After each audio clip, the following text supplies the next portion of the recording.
Mpenzi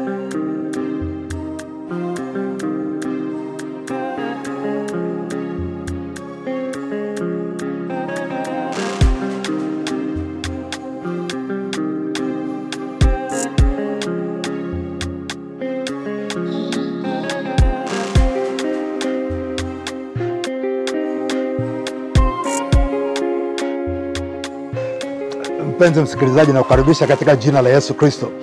Katika kipindi hiki ni kipindi maalum sana, kipindi kizuri sana, kipindi kinachoitwa Ndoa Dawa ni Wewe. Ndoa Dawa ni Wewe. Kipindi hiki kinarushwa na Umoja Daima Television, Umoja Daima Television, na ninakaribisha kufuatilia mfululizo. Kipindi hiki cha Ndoa Dawa ni Wewe ni kipindi ambacho kitakuwa na mfululizo kadhaa. Inagusa zaidi mambo ya mahusiano. Sasa ili uweze kufaidi zaidi kipindi hiki, subscribe. Hapo chini unaona pameandikwa subscribe. Kwa hiyo ni vizuri ili kipindi kingine kinapotoka uweze kukipata. Anayekuletea mpango kamili ni mimi, rafiki yako sana. Tutaendelea kuwa pamoja, Mwinjilisti Douglas Mari. Mungu akubariki sana. Sasa wapendwa, nataka niongee jambo nyingine kwa haraka tu. Nilisema nitaongea habari ya amri 10 za uchumba. Sasa nimeshakutana na huyu kijana, mvulana au msichana. Nimeshasikia ndani ya roho yangu kwamba huyu ndiye Mungu amenipa. Nataka tuangalie hivi vipimo, kama ninaviita amri 10, lakini havitakuwa amri 10. Mambo ya kupima unapopata mchumba wako. Haya mambo sio ya kumwacha.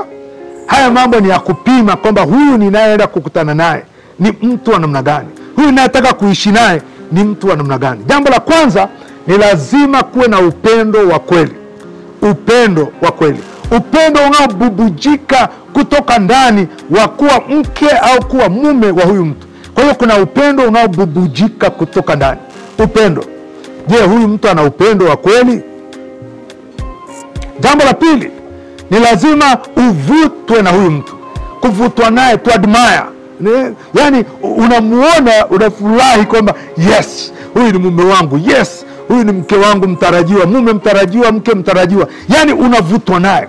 Huwezi kuolewa au kuoa mtu ambaye huvutwi naye. Ukimuona unatetemeka, sura yake inakutisha, umbo lake linakutisha. Hapana, lazima uvutwe naye. Na huyu ambaye Mungu anakupa, atakupa mtu ambaye unavutwa naye. Na hapa ndipo watu wengi wanashangaa, kwa sababu hata yule ambaye unafikiri ana sura mbaya kijijini, hakuna atakayemuoa, kuna atakayevutwa naye. Hata yule ambaye unafikiri ana sura mbaya, hawezi kukubaliwa na msichana yote, naye anapata msichana anayekubaliana naye. Kwa hiyo kuvutwa naye ni jambo la msingi sana. Ukivutwa naye utajisikia furaha naye. Ukivutwa naye utamsifu kwa watu wengine. Kama ukitembea barabarani na mke wako ambaye huvutwi naye, watu wakakuuliza, samahani, naomba uniambie huyu nani? Naambia, samahani kidogo, naomba tuendelee na mambo yetu, nitakutambulisha baadaye.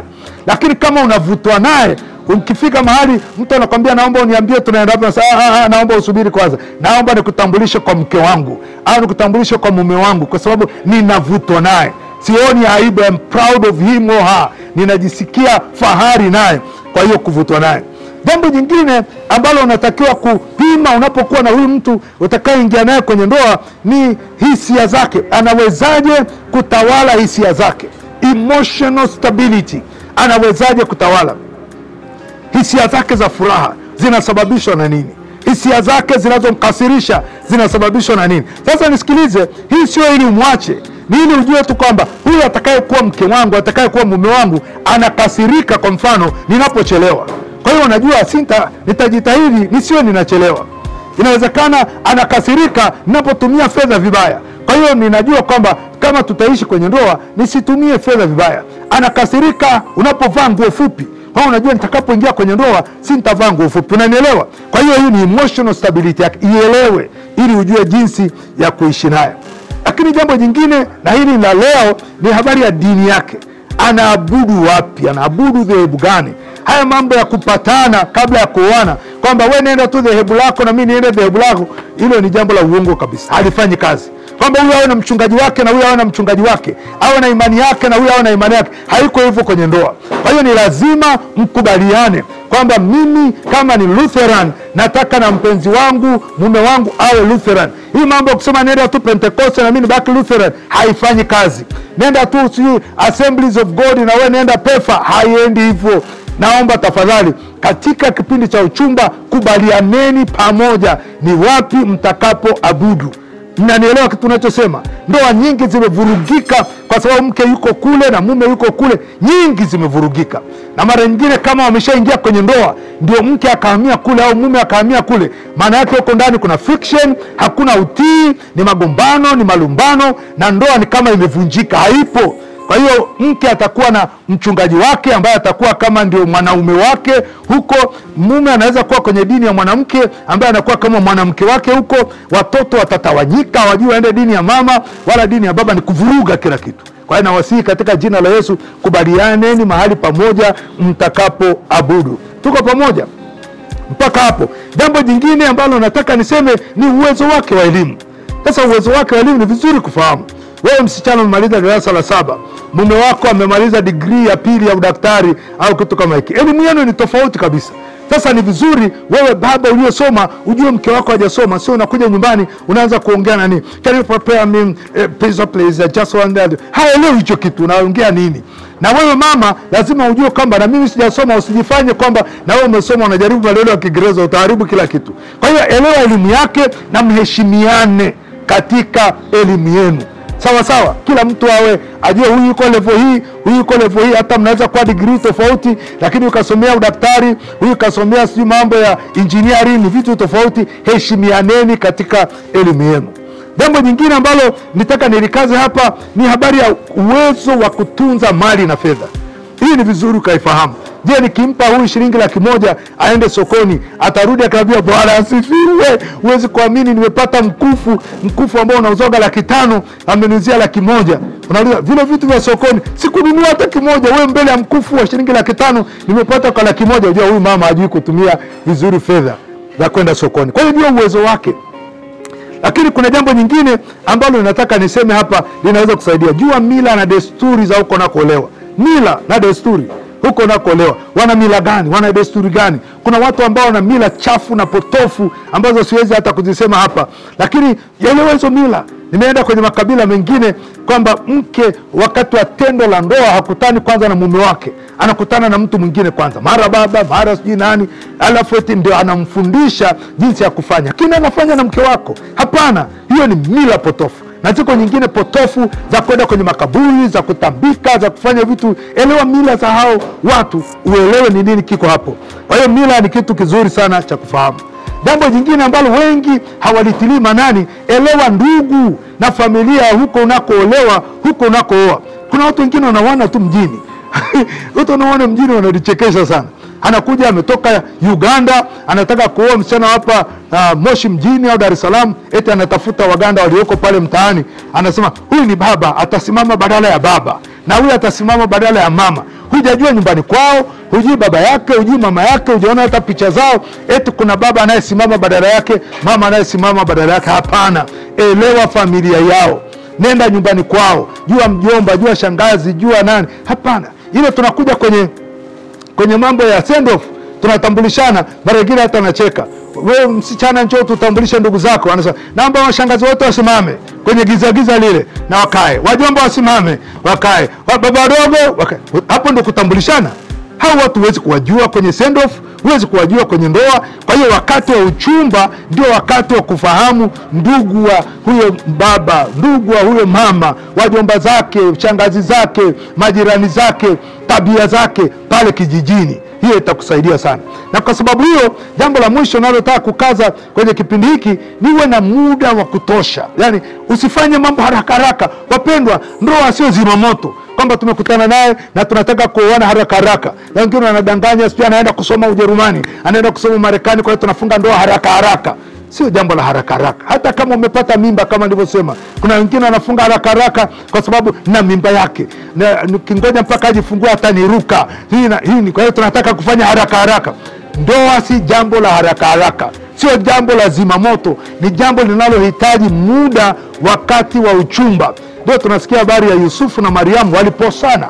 Na kuposana ilikuwa, baada ya kuposana wanakaa karibu mwaka kabla hawajaoana. Tengenezeni mambo yenu, jengeni nyumba, tafuteni plot mahali, fanyeni mambo kama hayo. Kwa hiyo jambo hili la muda ni muhimu. Ningesema kwa wale ambao mnaishi karibu sana, kijiji kimoja, kijiji hapo mmefahamiana, mmekuwa pamoja, uchumba wenu usipungue miezi 6. Wale mnaofahamiana kwamba ni mtoto wa fulani, ni jirani wa fulani, mmekuwa pamoja, uchumba usipungue miezi 6, kwa sababu utakuwa unafahamu ndugu zake. Lakini kwa wale ambao wako mbalimbali, sijui mchumba wangu ni wa Dar es Salaam, ni wa Bukoba, sijui ni wa Kenya, sijui, hapana. Uchumba wako usipungue mwaka mmoja. Uchumba usipungue mwaka mmoja, na huo uchumba wa mwaka uwe ndio kutembeleana nyumbani, uwe ndio kujuana na ndugu, mwaka wa kufahamiana. Kwa hiyo usiingie kwenye ndoa kwa haraka.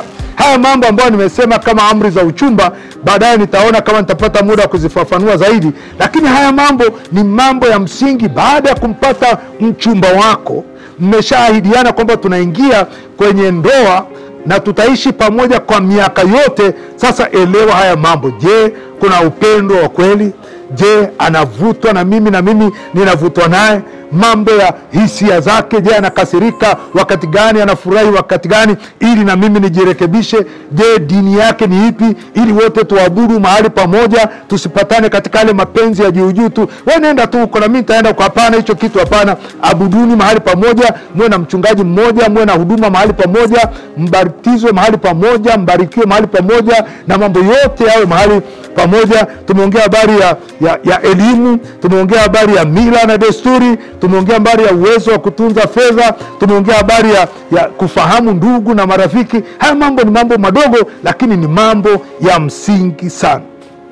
Sasa baada ya mambo hayo, wapendwa, nataka nimalize kwa kusema uchumba sio siri. Uchumba sio siri. Kuna watu wanachumbiana sana, lakini usimwambie mtu yoyote. Hii ni baina yako na mimi. Uchumba sio siri. Jambo la pili, uchumba haufanyi sirini. Njoo tu kuchumbani tuongee, siji tukutane kwenye hoteli fulani usiku tuongee. Sio wa sirini. Huko sirini ndio wako wanapata mimba zisizokusudiwa. Kwa hiyo uchumba ni wa wazi.